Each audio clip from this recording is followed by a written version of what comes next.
are here chatting with some folks from the Alcoholism and Drug Abuse Council of Orange County and our STOP-DWI coordinator from Orange County. This is Lauren and MaryAlice. They are going to introduce themselves and tell them a little bit about themselves, and then we'll get to like a Q&A on what we're going to talk about today. MaryAlice, you want to go first? Or you want me to go? Sure, I'll go. Hi, I'm MaryAlice. I am the prevention coordinator at the Alcoholism and Drug Abuse Council of Orange County.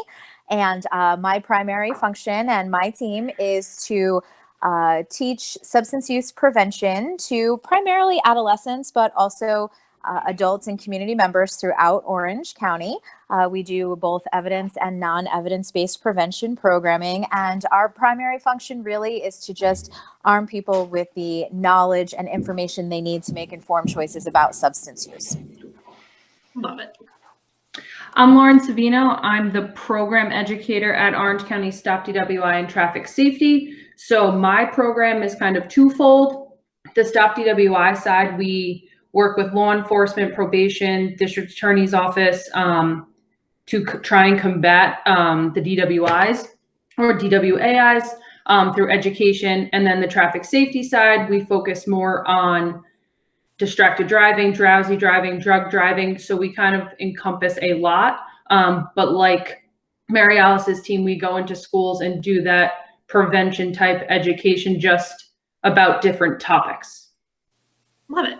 So I'm really excited to have both of you on today. We have worked together in the past with SADD and a lot of our chapters down in Orange County. And I think it's really important for this kind of collaboration because we often talk about that P word, prevention, but we don't really know what that means a lot of the time. So it would be great to hear you guys talk a little bit about prevention. What is it that you do? What does prevention mean? I'll let Lauren start. Go ahead, Lauren. So when I actually first started, I was a member of MaryAlice's team. I worked strictly in prevention. So in a nutshell, prevention is any process or attempt to prevent the onset of substance use. So make the person be older and older before they try or experiment a substance for the first time, to delay that onset. The reasoning is because people who use alcohol or other drugs before the age of 15 are 5 times more likely to develop a substance use disorder. So the longer you delay that, the less likely they are to develop an SUD or a substance use disorder. Yeah, and I was just going to add in, I'm sorry.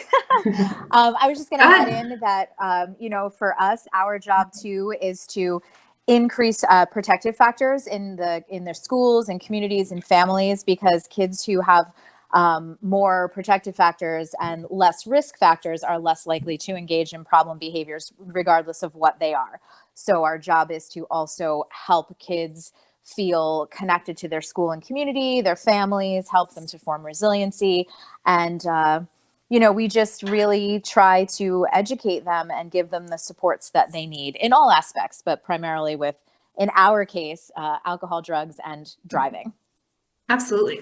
So that's exactly what I was just going to say too. You know, this is something we talk about on my end a lot with the traffic safety realm and SADD's prevention work, but we also have to think about the prevention work that's going on in the alcohol and substance use fields and how that ties into our driving and what we can really do to prevent both of those from occurring. So maybe you can tell us a little bit more about how driving and drug driving relates. So MaryAlice and her team do school-based prevention mostly, but there's also a version community-based prevention. And when we talk about that in terms of driving, things like sobriety checkpoints, seatbelt checkpoints, bicycle safety rodeos, car seat safety or motorcycle pedestrian safety education, that is our way of preventing. Because if we can't get to the people who are using, or MaryAlice's team can't get to everyone who's engaging in that behavior, we can keep the ones who are not, or the ones who are not engaging, safety by education, like I said, through pedestrian safety, bicycle safety, motorcycle safety. Love it. And from the prevention of drug and alcohol angle, how do you focus on that specifically with teens? Really, it's just about really messaging and letting them know that our job isn't to judge them or pretend that we weren't kids at one point too, or, you know, just send them the message, don't do drugs, drugs are bad, because they already know that. But they, you know, oftentimes if you just have a conversation and say, listen, we know what you guys are faced with, we know what you're struggling with, help us help you, or help us help your friends. What messaging do you think would get, you know, the message across to your friends? What words should we use? What avenues, what channels, what type of education? And I feel like we have more success with kids in that aspect, instead of talking at them, really having conversations with them. And also, as our boss likes to say, prevention is this much about kids and this much, big arms, about the adults in their lives, and really trying to get the message across to parents that it doesn't make you cool or the most popular parent if you allow drinking or drug use or smoking or whatever the case may be in your home, or allowing your kids to drive past the curfew if they're under the age of 18. You know, that doesn't help your kids. It actually puts them at higher risk. So that's kind of like the combination of things that we do. I love that. And go ahead. Just to reiterate, effective prevention requires the same message, whether the kids get it from school, parents, peers, the community, throughout their whole adolescence. Otherwise, it's not going to be effective or measurable. Absolutely. And that's half of our problem, right? Making it measurable. But that's an us problem. So one thing I actually love about Orange County, among other things, you guys have put in place a parents who host lose the most kind of law, or restrictions. Can you tell us a little bit about that from the parent angle and how we can kind of make that a more effective message throughout, and even using that with our peer programs through SADD?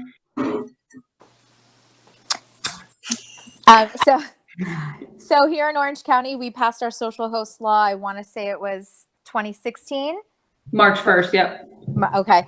2016. And yeah, the messaging, we've just promoted it through our schools and community partners. We are lucky in our county. At that time, I think, Lauren, we had maybe 5 community coalitions. And now we're up to 8 community coalitions at various stages. Some are funded, some are not funded, some do fundraising, so we're lucky in the sense that our 2 programs, STOP-DWI and our prevention program, and other prevention providers in our county, work really hard to get that messaging out, spreading the information.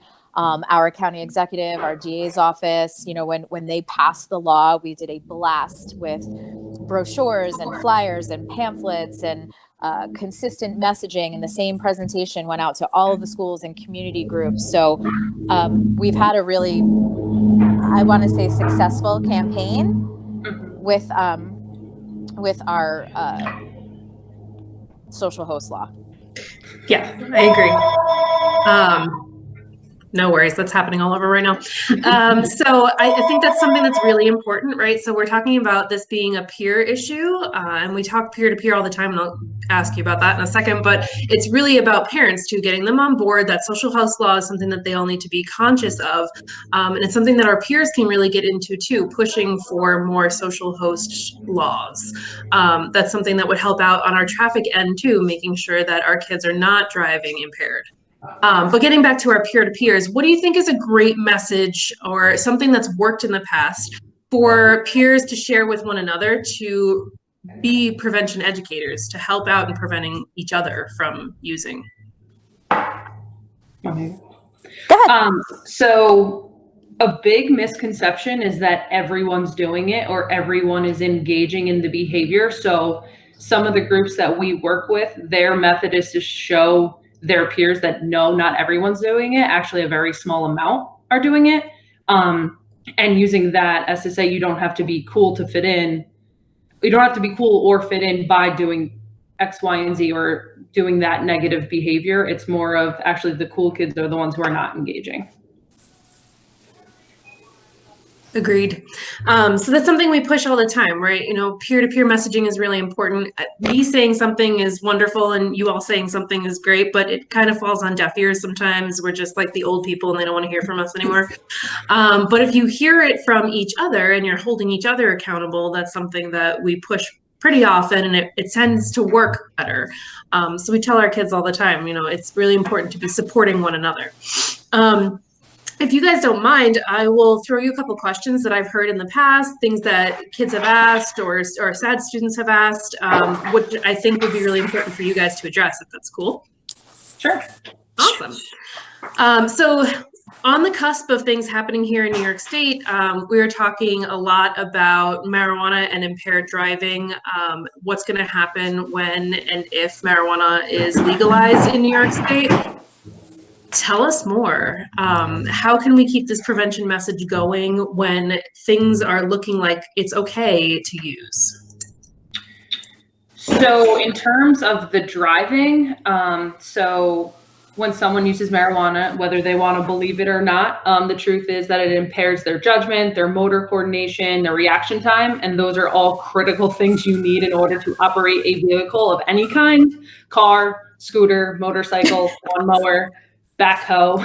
You need all of those things in order to operate a motor vehicle.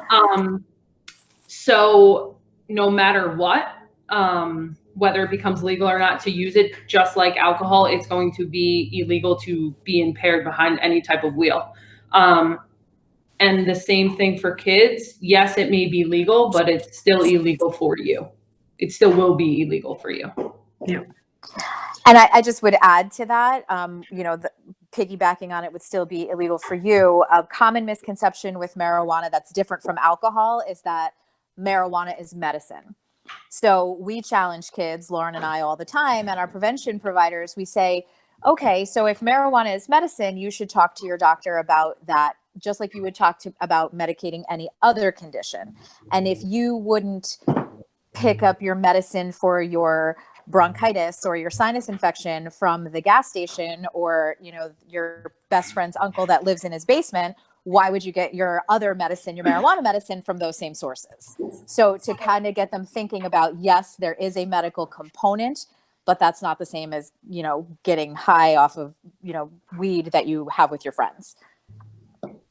Yeah, it's about cementing that perception, right? So making sure that we understand the difference between what's medicine and what's not. And that's also an important distinction to make when we're talking about opioids too. So driving under the influence of opioids has become a huge problem in New York State with our opioid epidemic.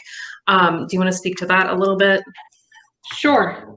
So what I have come to learn is the rule of thumb is if your prescribed opioid has that yellow label on the bottle, do not operate heavy machinery. That includes a car. That doesn't just mean a bulldozer that you keep in your backyard. It means your car. So we have seen a increase in our DWI drug since the opioid epidemic. And we are trying to combat that with education. But I will agree that we have seen a rise in it. But not with the teen population. 18 to 35-ish. So it might be more of our older siblings or cousins, family, friends. And that's something we work on quite often. What do you think are some things that students can use or peers can use to kind of address that issue? So sometimes we're afraid to speak up if we feel like we're in a dangerous situation, or maybe we're in the car with somebody and they seem to be driving erratically or maybe driving under the influence. What do you think might be a good way to speak up at that point? I know I'm throwing things at you here. I would just say, you know, just like with any other type of substance use or misuse, when you see someone doing it, the worst thing to do is be confrontational, because a person's going to immediately become defensive. So maybe go at it more from an angle of, and I know this would be really different if you're, you know, in the car with someone, but using a calmer tone of voice, saying, hey, you know, can you just pull over for a second? I need to I don't know, use the bathroom, fix my seatbelt, just, you know, maybe thinking of an excuse to just get yourself into a safer situation. Because when you start yelling at someone because they're driving erratically and you make them feel defensive, I feel like they're going to become, you know, maybe more erratic. So I don't know if Lauren could speak to that a little bit more, but my thing that I always tell kids is try to do more of a carefrontation model, right? Love that. We always say, you know, tell the person that, just like with smoking, if you are trying to get someone to quit smoking, telling them you're going to die, they already know that, you know? So you want to say, I care about you. I'm concerned about you. I'm, you know, worried about your health, because maybe that's a message that they could hear more clearly. In terms of driving, I would just say, you know, we teach, or kids are taught at a very young age, the peer pressure refusal skills, whether it's through a prevention program like MaryAlice's or just by their classroom teacher. And those peer pressure strategies don't just apply to the 5th grader. They apply to the sophomore, junior in high school, who is in those awkward moments of either trying a substance for the first time or getting in a car with someone. So making an excuse, simply saying no, blaming mom or dad, those are all strategies which may seem very cheesy or corny, but they work. The easiest one is to blame your parents. If I got in a car with someone who is impaired, my mom would absolutely ground me for life. Easiest. And your parents would rather you throw them under the bus to your friends than get that by a police officer for something bad that happened.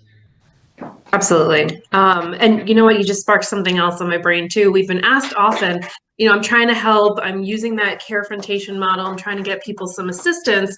Where can I go for resources? And I'm sure you guys you have the hookup on where we can go in New York State. Yeah, Lauren, do you want to start with, or do you want me to go? You can take it. I'll add anything if you miss it.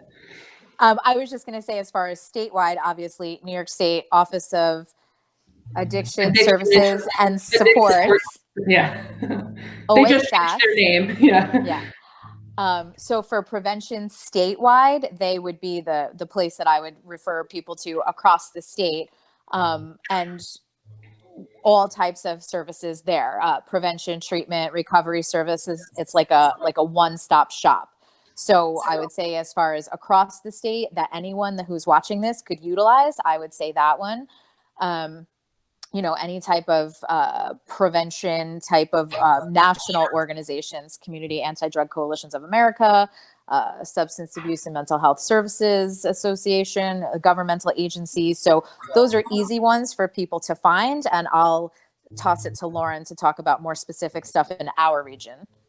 So for Orange County, shameless plug, the Alcoholism and Drug Abuse Council is a free resource for information and referral, and the whole spectrum of care, ranging from prevention all the way to recovery. They do have those peer services for people over the age of 18. And those peers are actually throughout the state. And most states do have alcohol and drug councils. They are called different things. So I'm sure if anyone who's watching this is from Chemung County, you have a council and you can find information and referral. Other things I would say for Orange County, our county's website is tremendous. So I'm sure other counties' mental health and chemical dependency section is phenomenal as well. And there's self-help groups out there with a running list. MaryAlice and her team offer something called Teen Intervene, which is screening, brief intervention, referral to treatment. So that works, and that's offered throughout the state as well. All of those are incredible resources. Love all of them. And of course, we love to plug our Orange County folks because you guys are doing incredible jobs, but you bring up a really good point. So every county in New York has some sort of substance use or peer-to-peer kind of program. You all have a telephone. You can use it to Google peer prevention program or substance use prevention in my county, whatever that county may be, whether you're in Steuben or Clinton, and you can figure it out. So I think that's a really really important thing to highlight. And also it's oasas, oasas.ny.gov. I'm sure you can find a ton of resources there as well. I think it's really important to highlight that, because if we're going to talk about stopping or preventing drug impaired driving or alcohol impaired driving, we need to talk about stopping the impairment to begin with and stopping the addiction. So it's important to go back to the root of that issue. So let's see, what other questions do we have here that I know they've asked me? Supports, we hit that one. Okay, so a big topic for a lot of my SADD chapters lately has been about vaping. So vaping is a huge issue for our current teen population. I hear all the time, you know, we don't know how to stop vaping. We didn't think it was a problem, and now we're addicted. And from our perspective through SADD, this is a huge issue for traffic safety too, because not only is vaping a distraction in using the vape itself, but the vapor can cause a distraction in the car in not being able to see. So can you tell us a little bit about, you know, your vaping prevention efforts and what kind of stuff is out there on vaping? As far as vaping prevention efforts, we really just use, unfortunately, there's not a lot of research because this entire industry is about as old as sophomores, juniors in high school right now, if you want to put it into some type of perspective. And think about big tobacco, even though there was early evidence, it was really 40, 50 years before it came out that tobacco smoking was dangerous. So we're just trying to support students, you know, with, again, those common misconceptions that it's safer than smoking, but that's only if you are already a smoker, that it's just flavored liquid, it's just flavored juice that has no chemicals, when really there are chemicals, you know, offering those facts that we know to be true. And also, again, trying to be not judgmental with kids. The thing that's concerning about nicotine addiction specifically, and Lauren's really good with stats, I don't have them off the top of my head, but statistically speaking, kids who start out with nicotine as well as alcohol and marijuana are much more likely to continue with substance use disorders throughout their life. So nicotine is a substance that changes the way your brain works within 7 to 10 seconds. So it hits your brain quickly, it changes your brain. And for those kids who, you know, become addicted, it's really, really difficult. We do that program, Teen Intervene, and Lauren can speak to it also, that a lot of the students come, they're self-referred, and they say, you know, I started vaping 3 months ago, 4 months ago, 5 months ago. I'm an athlete, or I'm a dancer, or I'm a swimmer, and I'm having trouble breathing. So, you know, it's like one of those things where kids don't realize that it's causing so much damage. And there's really just not a whole lot of research to say long-term how it's going to affect them. So the only thing that maybe MaryAlice knows more to help kids stop smoking or vaping. Now, if we think back to the gum or the lozenges or the patch, those are all dosed for adults. They're not dosed for kids, so they're not safe. The only thing that's really out there is the Truth app, right, MaryAlice? Yeah, there's apps. And you text back and forth, but I think online texting with someone isn't as good as we can do for the kids who are already addicted to tobacco or juuling or vaping, all of the above. Yeah. I think that's an important point, right? So we still need some stand-up students to really be the face of this movement. We really need some students to stand up and say, I'm not going to do this. I'm not going to vape. I'm not going to drive impaired. And these are the kids that we need to really get the message out. We need them to be doing this work just like we're doing. And maybe that's where they find their passion too, to give them their lifelong career like us. So I really appreciate you guys chatting with me. Is there anything else you guys want to plug or add in before I let you go? I don't think so. No, I mean, I would just say that, I mean, you're going to put this out to your contacts. If there is anyone who is struggling anywhere, you know, we can also help people. So even if someone were to contact Orange County STOP-DWI or ADAC, we all believe heavily in that warm handoff. So we would help a person navigate wherever they enter the system looking for help. We would help anyone. So from New York, California, wherever, you know, if you see this message and you see this video and you think you want to talk to someone about substance use, or, you know, for yourself or someone you know or love, reach out to Lauren and we will be glad to help anyone who's looking for that support.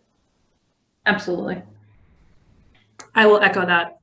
We all are here for all of you, and we're all in this prevention realm because it's something we believe passionately in and something that we see value in and we know that works. And we are here to be those people that you can rely on. So if we're the person you see today and you find a connection with us and we can help you out, by all means, please give us a shout. Thank you guys so much for chatting with us, with our students nationwide, maybe, who knows, and, you know, just keep it up, because we really, really need what you guys are doing right now, and what you do every day. We appreciate it. We appreciate you. Thank you. Everybody, this will be on IGTV as soon as we can. Again, if you need resources, reach out anytime. You can DM us on social. You will also find the Orange County STOP-DWI. I think you guys are at OCDWI, right? Yep. Mm-hmm. Okay. And the at ADAC_OC, I believe, on Insta. So if you want to direct message anybody, you can do that. And we thank you and appreciate you guys, and we will talk soon. All right. Thank you.